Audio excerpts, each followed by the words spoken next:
Have you ever wondered how you can own an entire apartment complex without having a huge pile of cash? So, today we're going to jump into exactly how you can make that happen with traditional and creative financing strategies. Hey, Small Axe community, it's your boy Nico. This show is dedicated to helping you use your small axe to build a personal empire. So, on this show, I'm going to share some real, raw, behind the scenes info that's going to help you build your own multifamily portfolio. So, if you enjoy this show, I would love it if you could share it with somebody that you think could get value from it and write a review. It's the only way that we can grow this thing. Now, let's get to work. Let's jump into this episode and start sharpening those axes.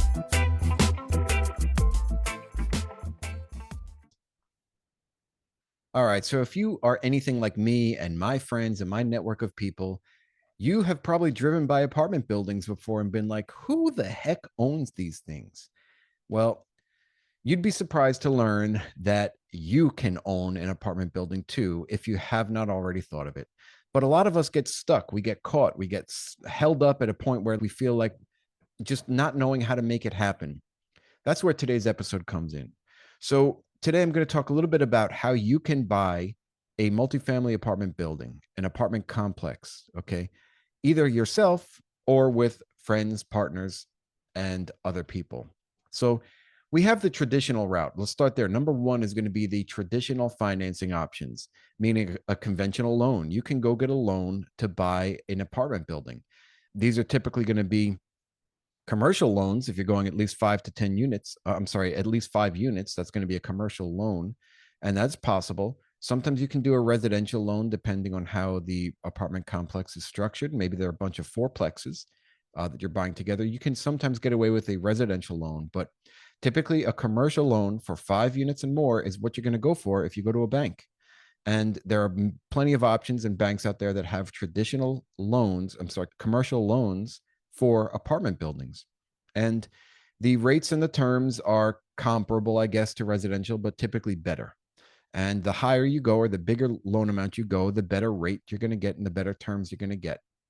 There's a lot involved with financing with a bank, and I'm not going to get too into the weeds, but I want you to know that it is possible and it's actually pretty easy to get a loan for an apartment complex. They're typically going to value, instead of looking at you, or rather, instead of looking only at you and your personal finances, they look at the business, at the property. A multifamily apartment complex is a business. You're going to get an NOI, a net operating income that you're going to show to the bank. They're going to do underwriting. You're going to do your own underwriting on how the deal performs. And the bank is going to do their own underwriting as well. And they might come back and say, hey, we are going to give you 65% LTV for this particular property. We're going to give you a 30-year amortization. We're going to give you 6 months of interest only periods. And we're going to give you maybe a 6%, 6.2% rate right now. And that's excellent. Then you can shop it around, go to another bank or a credit union or a local bank. And then you can even say, hey, I just got this quote from this bank. How would you look at this deal? And if you're coming up with the same, if each bank or each credit union is coming up with the same essential rate and terms, you can begin to negotiate. I will go with X bank and negotiate with them. Hey, maybe you can reduce the fee up front. Maybe you can reduce or give us more interest only. Maybe you can reduce the rate a little bit. Maybe you can give us a longer amortization. Typically, it's going to be anywhere from 20 to 30 years. 25 is how I typically underwrite, just to keep it right in the middle of that. It also depends on the property.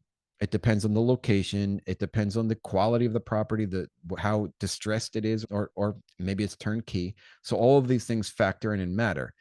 But let's now backtrack a little bit. You are just an average Joe. You're like me. You found a 10-unit apartment complex. It is $1 million. You don't have $1 million. Go to a bank, have them fund 65, 70% of it. It could be 55. Let's say anywhere from 55 to 75% could be funded by the bank. Let's say it's 70% for this $1 million property. That means you still have to come up with $300,000 to give to the bank. They're going to pay the rest. I'm sorry, to give to the lender, the seller. The bank is going to pay the rest. And we will get to how you can find that $300,000 in a minute. But I want to stick here with the traditional financing techniques because going to a bank to get a commercial loan is probably what's going to happen for your first deal or first few deals.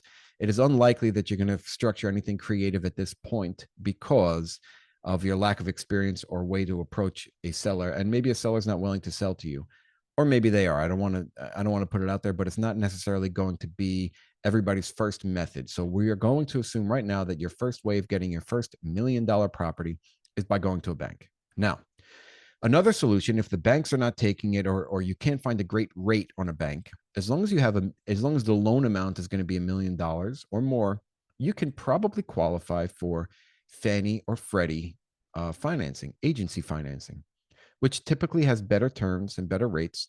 But you have to be careful because the structure is very different. They need a better track record from you or your team members, so they're going to require more of that. So it's unlikely that you're going to be going with Fannie or Freddie for your first deal, although it is possible. Okay.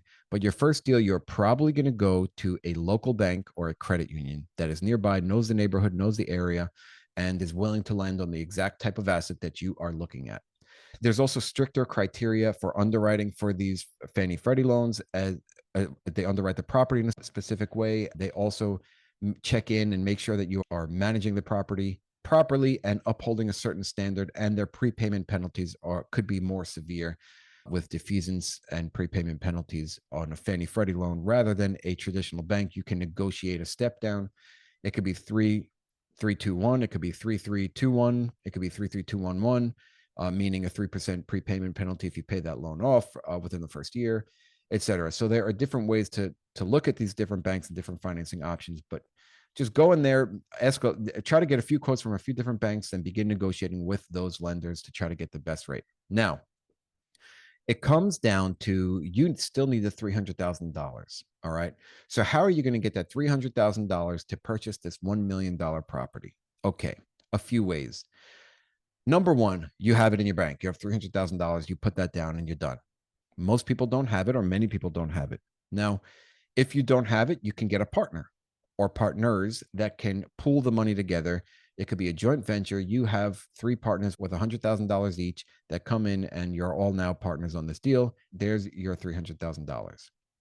You can syndicate the deal, meaning it's not a joint venture at this point. It is structured as a syndication where you are the general partner and you have partners on the general partnership team likely, and you raise the capital from limited partners. You reach out to all your friends, family, people you know, and you get $25,000, $50,000 here and there from each family member, and you raise that $300,000. It can take you anywhere from 5 to 10, maybe to more people just to raise that amount, but it's okay. That's one other strategy that you can use. Another strategy that you can use if you did not want to involve other people or a syndication, you can tap into your retirement account and perhaps get a loan from your retirement account, depending on how much they will allow. You can tap into your IRA account and use some of that money potentially. You could also take out a loan on your house, maybe a line of credit, a HELOC, or home equity loan if you have money in the bank. I'm sorry, if you have equity in your house. Many people do this successfully. Some people even refinance, do a cash out refinance on their house, and then have an extra couple 100,000, 100,000, 50,000, whatever it is, to use towards their investing. Remember, if you are refinancing your house, that is tax-free money. You don't get taxed on that $100,000 that you would take out. Pretty impressive strategy. Okay, so those are some creative ways, or some ways that you can get that $300,000 down payment once the bank has financed the rest of it. Another option is a little bit more involved and a little bit more creative. You can have the seller hold that $300,000 note. Now, caveat, not every lender will permit this. Okay, so you have to make sure the lender is going to permit this, and you have to go through the nuances of whether or not the seller has that capability. So a strategy is, and I have this in the works right now, which is a potential strategy for me, and I don't know if I'm going to go with it, and I don't know if I'm going to get the deal. This is just one of the deals that I've been negotiating for a year now. That I negotiate all the time. I'm always talking to owners. And one of the strategies is I spoke with the lender, and the lender is willing to do 70% and willing to have the seller hold the rest of the note, meaning I'm coming out zero out of pocket, no money out of pocket. Okay. But you have to know what you're doing in that scenario. You really have to understand the deal and how it's underwritten and how it's going to be underwritten and what your exit strategy is at that point. Because, for example, if I am now I have $0 in this. Can I refinance 2, 3, 5 years from now, whatever I structure it as? Can I refinance that amount out? Is that and pay everybody off? Because at that point, when the loan comes due, whether it's from the bank or from the owner, when that loan comes due, you have to be able to pay it with a refinance or a sale. So just make sure your exit strategy is buttoned up and done properly. Be very careful with underwriting. I am a whiz at it. I've been doing it for 5 years now, like an animal, by the way. So come reach out to me and I can help you make sure it makes sense. And that's a huge portion that people miss. They're like, oh, I can get into this deal for free. And it sounds amazing, right? You have let's say you have $1 million property, the bank is going to hold 70% of that, and then the seller is going to hold the other 30%. You're coming no money out of pocket.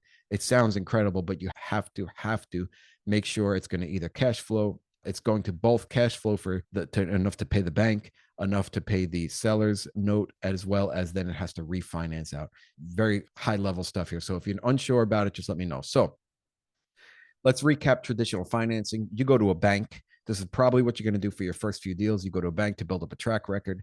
They finance anywhere from 50 to 75% of it now.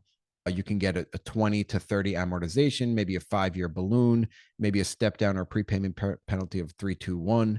And then you have a 6.2% today rate, likely something like that. And maybe you get 6 to 12 months of interest only payments to help you out in that first year.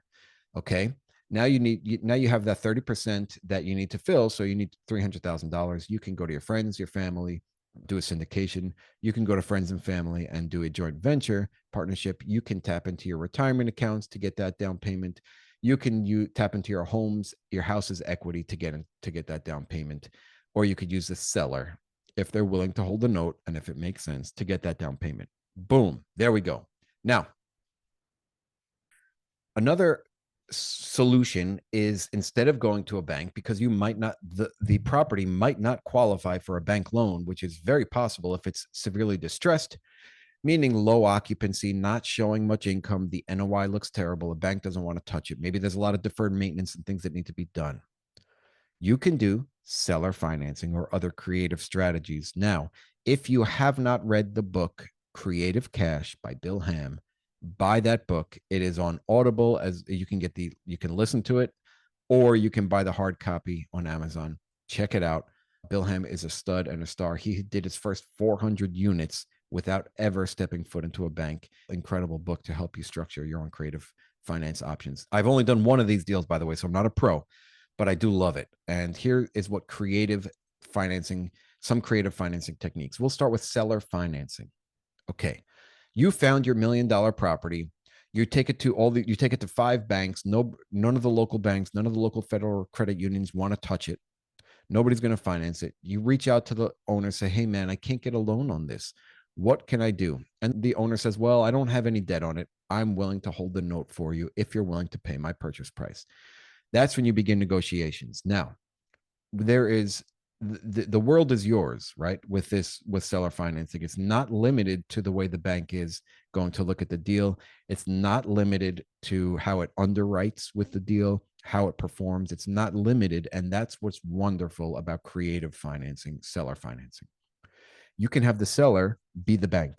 So they're going to hold the note and you pay them as if they were the bank once you take over the property. And you can negotiate everything. You can negotiate your down payment amount. It could be nothing, it could be 50%. You can negotiate that. You can negotiate the rate, the interest rate. Perhaps it's only going to cash flow if you have a 4% interest rate. Tell the seller that, work it out with them. You can negotiate the term length, meaning when the balloon payment is going to come due. 3 years, 4 years, 5 years, 10 years. You can negotiate that. You can negotiate the amortization. You can say, hey, look, I need a 30-year amortization here to help me with my monthly payments. You can negotiate the interest only period. Maybe, and you can even negotiate no payments for the first 6-12 months. Say, hey man, this property is not performing at all. In order for me to make this work, instead of me paying monthly, I need 0 mortgage payments to the owner for the next 12 months. I negotiated it. It works. You have to be willing to talk to the owner about it. And if they are willing to play game, you can find yourself in an awesome situation. So The underwriting for it, like when they underwrite you as the owner, is honestly, it was like nothing. The closing costs were like nothing. We didn't have to go to a bank. It was really incredible. So my specific scenario, we did 75, we did 25% down. We did a 4.5% interest rate for 5 years. So the balloon doesn't come due in 5 years. We have interest only payments the entire time. We negotiated 6 months, I'm sorry, 3 months of no mortgage payments. We have a 30-year amortization. These are things, it's incredible. You can go in there and basically just dictate the terms. And if the seller doesn't like it, then you start negotiating. Okay. Really wonderful stuff. I love seller financing. I want to do all my deals seller financed. Um, Next up, you can assume the loan. Okay. Some loans are assumable, meaning you go to Fannie Freddie can have assumable loans and you can take over a property, have the agency underwrite you as the new owner, and you could take over that loan. And there's a lot of loans that are have great interest rates today, which will help you purchase the property at a higher purchase price, which pleases the seller. So a deal might not make sense at 7% today, 6% interest rate, but it does make sense at 4%. And that's what maybe the current owner has a 4% loan for the next 10 years. I mean, that's something to consider. So you could assume somebody's loan. It's not as common as I've seen. I don't see too many people doing it, but it's definitely out there, and you could definitely find deals that are with assumable loans. My loans are not assumable, so I cannot unfortunately give them to the next buyer.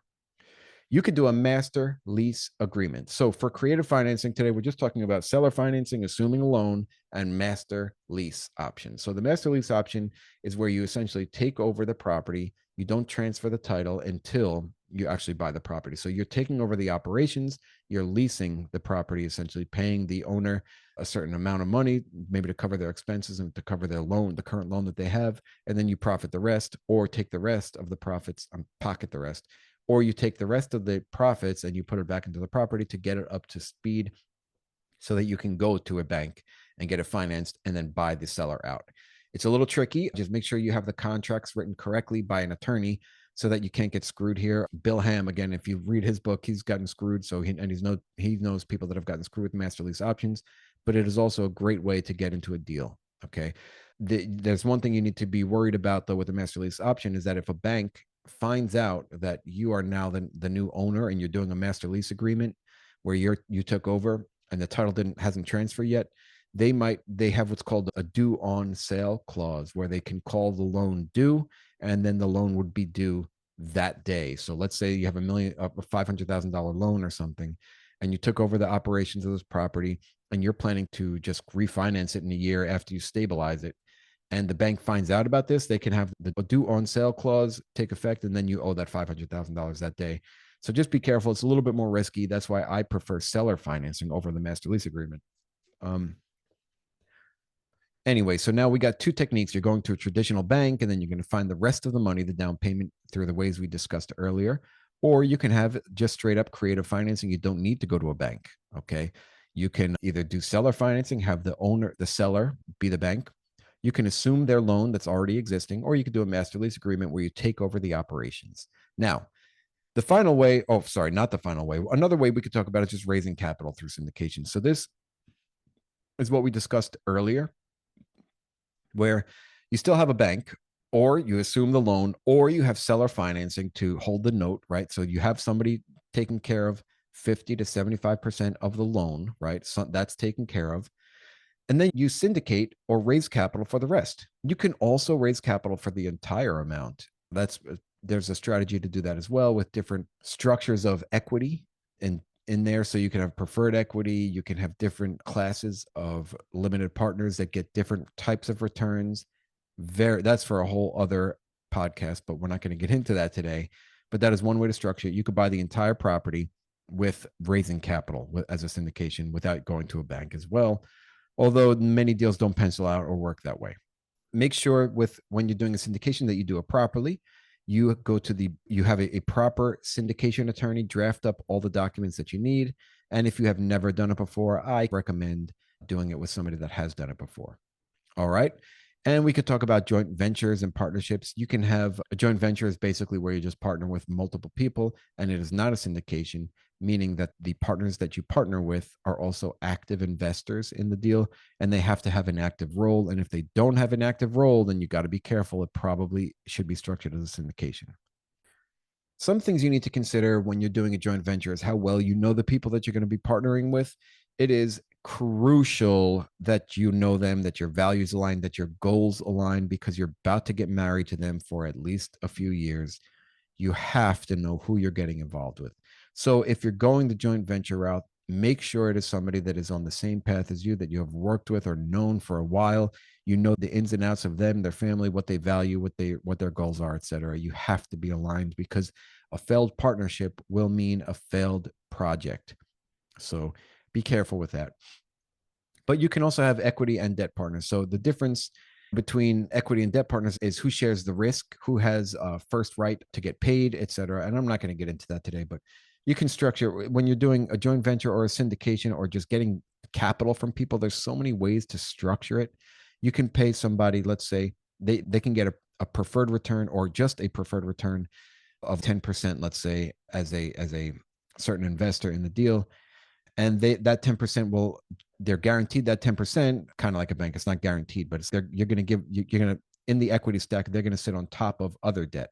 So they get paid that first before you pay the rest of the return to your other investors, but they don't participate in any upside if you sell the property. So there's just so many ways to structure it. I don't want to get into it today, but let's backtrack and let's recap what we came here to talk about today.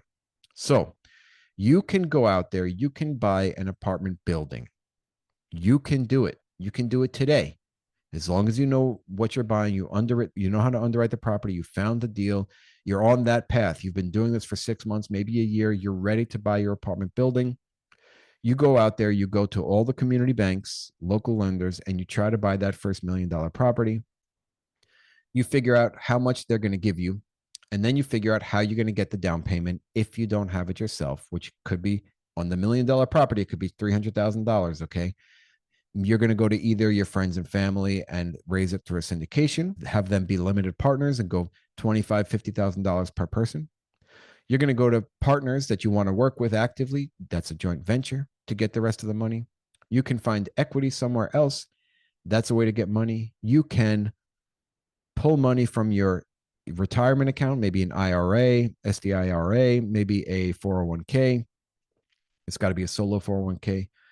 You can tap into your home's equity by getting a HELOC, a home equity line of credit, or a home equity loan, or a cash out refinance. You can also have the seller hold that down payment if they're willing and able to, and if the bank is willing and able to. You can also have, and instead of going to a traditional bank, you can go Fannie and Freddie, which has a little bit stricter criteria, but better terms. Or you can skip the bank totally and go right to the seller and have the seller hold the note.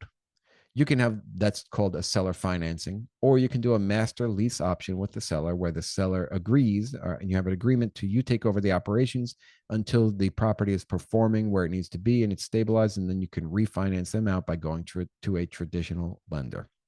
You can assume the loan on a property. So there's so many different ways to get into your first deal, second deal, third deal, fifth deal. I'm learning and doing different techniques on every single deal. You have to start getting into deals.